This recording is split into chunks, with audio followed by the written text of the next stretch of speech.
Hi పిల్లలు, welcome to my YouTube channel Telugu life tales. ఈరోజు చెప్పబోయే కథ చిన్న గుర్రం ఓ పెద్ద బుద్ధి. ఒక ఊరిలో ఒక రైతు నివసిస్తూ ఉండేవాడు. అతనికి ఒక చిన్న గుర్రం ఉండేది. అది చాలా చురుకుగా, బుద్ధిమంతంగా ఉండేది. కానీ అది చిన్నగా ఉండటం వల్ల రైతు దానికి పెద్దగా పనికొచ్చే పని ఇవ్వకుండా పెంచేవాడు.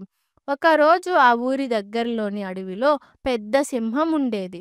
అది ఆ ఊర్లోని మేకలు, గొర్రెలను తినడం ప్రారంభించింది. ప్రజలు భయపడి ఏం చేయాలో తెలియక రైతులని ఆశ్రయించారు.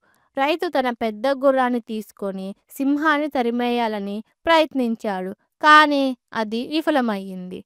అప్పుడు చిన్న గుర్రం ఓ బుద్ధివంతమైన ఆలోచన చేసింది. అది నెమ్మదిగా అడవికి వెళ్ళి ఓ చోట మట్టిలో పడుకుంటున్నట్టు నటించింది.